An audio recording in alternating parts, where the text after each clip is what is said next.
Well, there's been some important information in the media, and we wanted to do a video to really hit this National Association of Realtors settlement to bring some of the facts, because a lot of the titles that are out there, a lot of the articles that are written are just crazy, ludicrous. And there's some truth in them, and there's some things that might pan out, and there's some absolute falsities. So we brought the entire team together in order to discuss a few of these points, because on the Weinland team, we really want to make sure that our main goal is to educate all of our clients to make really good decisions in the marketplace.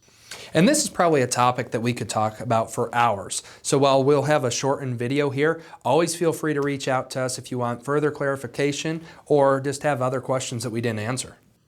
Absolutely. So in this video, we want to talk about a few different things, one of which is how commissions work. And we also want to talk about where this lawsuit came from to begin with, as well as what's changing out there. The impact it's going to have, positive and negative. It's not going to be a, let's just talk about all the great things or let's just talk about all the terrible things. Let's really look at it and analyze it. And then where the media is getting it wrong. So it's important that with all these different titles out there, we really decipher that. Right. So let's start by talking about how commissions work, because that's kind of what the lawsuit was all around. And a lot of it is that real estate agents just weren't really explaining to buyers and sellers how commissions worked, how buyers got paid, and exactly how that whole process went together. Good point. I think there's not enough education of our clients, and they are always better equipped in the home selling and buying process with more information. And it's important that, that we clarify this for our clients. Absolutely. So when you talk about commissions, of course, it looks like the seller is paying all of the commissions in a real estate transaction because we're listing for X percent, and then they're going to be splitting that among the buyer's agent and then the listing agent. But really nothing's changed as far as that structure goes under this proposed settlement. It's important to know that it's a proposed settlement, that nothing's gone through yet, and somewhere in July we'll actually know. But we're going to try to take the best guess that we can on what the outcome's going to be. Yeah, and most of the time those settlements are accepted, so I would assume that that'll be the case in this one as well. Yes. And that's why it's better to be prepared now. That way we can continue that education piece and continue to be on the cutting edge for the people we work for. Absolutely. So when we were advertising that cooperative fee, which is the amount in which the seller has agreed to pass on to the buyer's agent, that cooperative fee was normally put in our MLS, so that when I had a buyer that was out looking for properties, kind of like a VA buyer, let's say, who's not allowed to pay real estate commissions, I could look through and I could look for houses that covered our fee that we were charging them on an exclusive right to buy. And he would know, or they would know, when they were going to have to pay a fee and when they weren't. Right. So one of the changes to this settlement is to remove that cooperative fee listing within the MLS. So we'll have to find it out a different way, which might be calling the agent, which might be looking on the website. It's probably how we'll end up doing it. We'll see a lot more putting that fee within the offer to buy and sell, because everybody will have an exclusive right to buy with their agent. Now it has to be in writing. Right. And we've been operating that way for a long time here, both on the team and even here at RE/MAX, of utilizing that exclusive right to buy. That way we are able to legally represent them. Right. I mean, I think 18 states across the U.S. Already have that as a law. You have to have a written agreement with your buyer broker. It just can't be, we're going to work together and if we find something great. Which honestly makes sense. I think that part of it is going to be a positive thing moving forward. I think so too. It'll at least make it more normal across all the markets. And I like transparency. I like the fact that we sit down with our buyers and we discuss exactly where our fees, how we get paid and so forth, and they know what the process is. But that's not really the norm across a lot of other states. The other one is not being able to advertise that co-op. And it's not be able to offer a co-op. And I think that's a very important distinction. So that piece there is the only two parts of that in which are changing.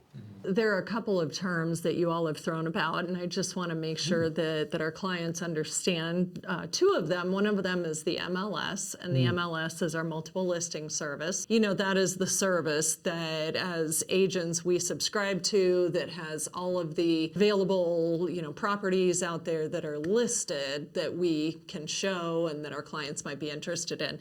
And the other thing was exclusive right to buy. And that's basically the agreement between us as an agent and our client or clients, represent them exclusively and be their agent of choice. Now it's important to know that as far as those cooperative amounts go, or as far as commissions go, that's always been negotiable.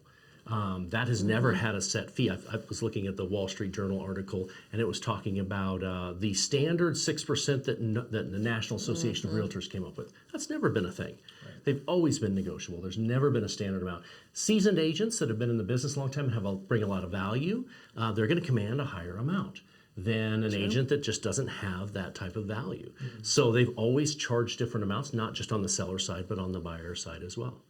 I mean, you could do a for sale by owner and pay 0%. You could do a limited service and pay 3%, or whatever amounts that are out there. I'm just using arbitrary numbers. There's always been a good variety there. Yes.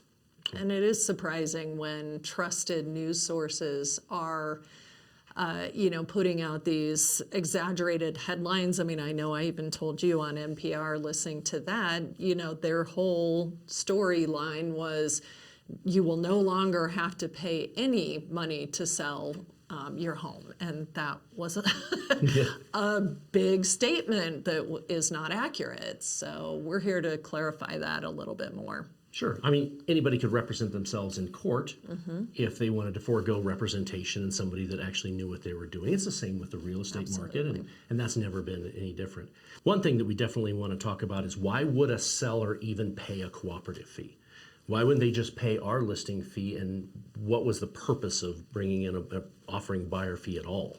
Right, and that's one of the things that we've tried to express to our sellers as well, at least I do when we meet with them, is by potentially offering that buyer's agent fee is we're potentially attracting more buyers to come and see that property. The more buyers and buyer agents that are showing and seeing that property hopefully will drive further competition, resulting in a higher price for you, the seller. But that's another thing that we're wanting to do is get that property out in front of as many people as possible. That way the most eyes are seen on it. The largest buyer pool that's available out there. We want to make sure that we're marketing to everyone, and that's a way to do it, absolutely. And sometimes potentially in some of these situations where if you did have to pay your buyer's agent directly or an upfront cost, there may not be a first-time home buyer that has that type of money that they're able to do that. So they may be foregoing seeing your property if you're not offering a co-op to that agent. Absolutely. The average first-time home buyer has $5,000 to spend buying their house. That's not going to go real far when now they're going to have to pay their buyer fees as well. So that's one of the reasons that I don't think that that's going to be the norm or the outcome of this. And I think that brings us to why did this lawsuit come about? If all that's been in action for so long and we see that it has benefits to the buyer and to the sellers, where did this come from? And where this came from was it was viewed that if we were putting up what the amount of commission was going to be paid was, that it was not competitive among the different buyers and so forth. Buyers really didn't negotiate their rate, which they did on an exclusive right to buy, because agents were just out there showing them properties and getting paid whatever that co-op fee was. So I think that in one way, if we were to remove that, that may increase competition between the buyer's agent side, which is a good thing in the market. When you have more skills and so forth, you should probably charge more money. So I think that'll actually have a good play out in the industry. So I think it's important that we talk a little bit about how home buying works, how we set up and find homes for people, because it's not the lawsuit stating that we steer people towards higher co-ops instead of lower co-ops. But in actuality, there's no search mechanism within our multiple listing service which allows us to search on co-op. Right. We can't be like, hey, we only want to see this particular co-op. The customers see it right up front. Right. All of the different listings that are out there, despite whether they're offering any co-op or not. Yeah, the MLS allows us to set certain parameters regarding the type of property that they're looking for and interested in. Nowhere has that ever been a spot of typing in what a co-op is. And so all of that goes to the buyer right away and unseen most of the time by us until they reach out and say, hey, we do want to see this house directly. Right, right. And the thing that came up with the antitrust part of it, which was that if sellers are setting the commission amount, then the buyers never have an opportunity to negotiate it, which is exactly when we sit down and do our exclusive right to buy. That's when we're having a negotiation with the buyer on what the route is going to get paid. But without doing an exclusive right to buy, there's none of that negotiation. Therefore, the buyers never negotiate that. And that was another piece of this lawsuit. In a way, it's actually going to force people to educate buyers, because it seems like a lot of times the buyers don't get the appropriate information of all the properties I've bought and sold in my life, until I got my real estate license, nobody ever walked me through any contract. They just say, just sign here, here, and here, and you're good. Right. And from a it'll- buyer standpoint, yeah. I mean, you wouldn't care about that if you weren't shelling out money to hire your agent, Right. even though you're probably bringing all the money to closing, so you should really care. Yes, correct. No, you're absolutely right. So let's talk about some different impacts that this could have in the industry. And again, it has the ability to absolutely not change anything because co-ops are still fine. They're just how they get advertised is changing, and exclusive right to buys is required. So what impacts could that have in the industry? Well, one of the things, I mean, like you said, it's kind of yet to be seen, and it's going to be how individual realtors, agents, and brokerages respond to this. We may see co-ops continue to be offered at the same rate. We may be able to see them offered at a discounted rate. We may see them where there's no co-op. So there's still a lot of uncertainty with how this all plays out. One thing that's nice is that our sister company up in Oregon has been under the same model for years, and 95% of sellers still offer a co-op. So I don't think that's really changed because they understand the value of that. Let's talk about a couple of the positive impacts that this will probably have. I think one of the ones that's obvious is there's going to be more discussion around commissions. That's not going to be something that's going to be as easy for a buyer's agent to just kind of glass over. You're going to have to put it in writing, and you're going to have to explain what you put in writing. And I think that's a good thing. Yeah. I think that's an excellent thing. And like I said, we've been doing that for a long time here on the team as well. So really there's no change in business here for us, the way that we've been doing things. Right, right. Agreed. The net dollars to the seller could go up if the norm becomes lower co-op fees. So if sellers are now only paying half of what they were, Right. That's obviously going to increase their net dollars at closing.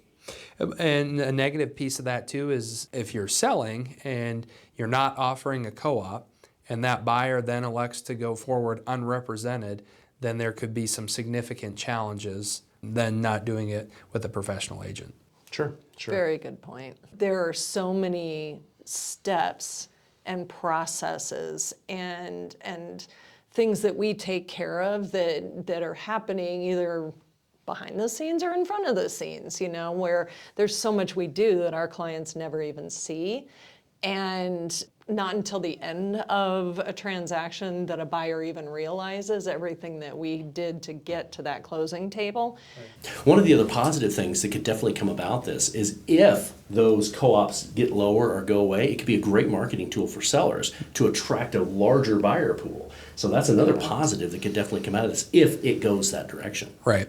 Yeah, and so much is still unknown right now. And kind of going back to Shannon's point a little bit is I think that if you have buyers that are going forward doing contracts by themselves unrepresented, I think that we're going to see an increase in contracts that fall through, potentially loss of earnest money, and maybe even some lawsuits that stem from that as well too. So another thing that you might see as a good positive outcome of this is that if there's a lot more competition among buyers' agents, we can see some different pricing models. We may see hourly rates come up. We may start to see retainers. We may start to see more creative approaches to representing buyers in a transaction. And ultimately, any competition may drive prices down and help at least that portion become more affordable. The drawback, of course, on that chunk is that if you had a buyer who was not having to come up with that money out of pocket, and now they are, I don't know how you call that more affordable, but. Right. And the other piece of that too is when you list your house, whether you list it with an agent or you list it by yourself, there's nowhere in there that's anybody advertise, hey, I'm selling my house for $700,000, but I'll sell it to you for $670,000 if you don't use a realtor. It just doesn't exist out there. Right. Why would you when the neighbor's house was for that full amount? I'm just going to take less money. Sellers tend not to do that. Yeah. Well, that brings us up to some of the negative impacts as well. And of course, one of them is that if sellers don't see the value in bringing a buyer's commission and it kind of goes back down to zero, it's going to completely eliminate certain buyers.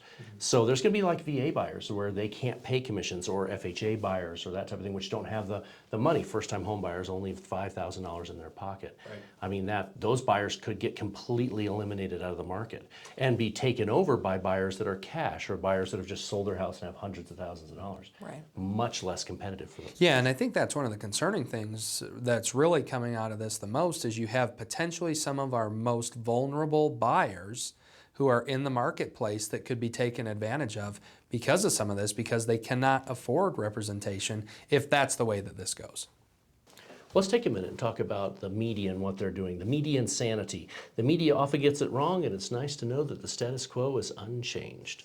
And, you need to know that the media gets their money by keeping your attention, and this is how they do it. Right? The more clicks, the more watches, all of that is how they make their dollars. It used to be newspapers sold. We don't see that anymore. Too slow. Now we can throw misinformation out there at a much higher rate. Pulled a few titles off of some of the articles just to talk about real fast. Number one, the standard 6% commission set by the National Association of Realtors is gone.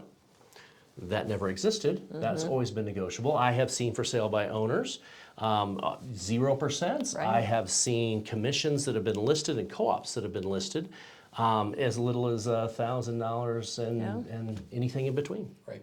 So there has never been a 6% standard, Right. always negotiable. So actually they got that right. It is gone because it never existed. Good point. Yeah. That's a half of a check for the media. Good job, guys. Number two, this settlement will bring home prices down. Well, since homes are priced off of supply and demand, what a ready, willing, and able buyer is willing to pay for a home, that has nothing to do with the costs that are involved. Lowering the cost puts a little bit more money in the seller's pocket, but doesn't necessarily affect the sales price of the home at all. Absolutely. If it did, then when we see a seller that didn't use a professional agent or something along that line, their house would have been listed for less money. So you're telling me appraisers don't ask if a realtor's involved or not in the transaction And what when the they're fees appraising are? a house? And make an adjustment for that amount? Not at all. Good point. Not how it works. This settlement will make it more affordable for home buyers. I liked this one because adding fees to the home buyer Yep. is making it affordable. Just doesn't work. And of course, that's assuming that it plays out that way. Right, I think the right. portion that they were talking about there was more competition tends to drive more prices down or more fees down. But Who knows? who knows? We will Well, see on that one. I do think that feeds back into that, it will bring down home prices, and we know that's not true. Yeah, it's just not priced the same. They just don't understand how home prices Right, are right. done. Here's another good one. Co-op fees are going away. Sellers will no longer pay co-ops. Maybe, but probably not.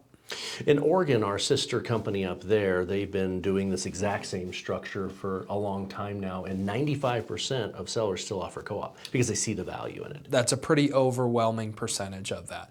Honestly, there may be 5% anywhere that would never change their mind for that. So I would say that's almost unanimous up there. I would totally agree. There will be less real estate agents in the business because of this settlement. Now, here's what I think they got right.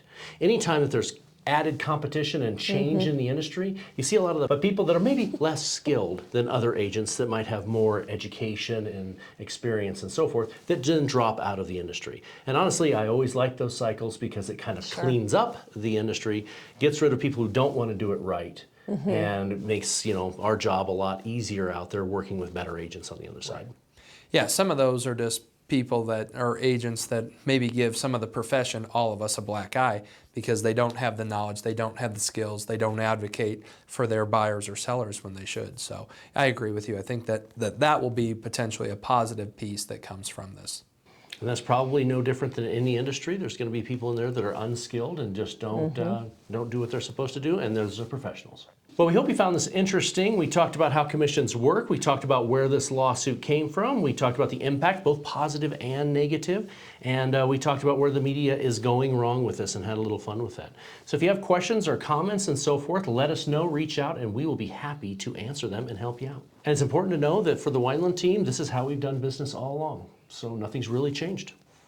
Give us a call when you're ready to buy or sell. Thank you.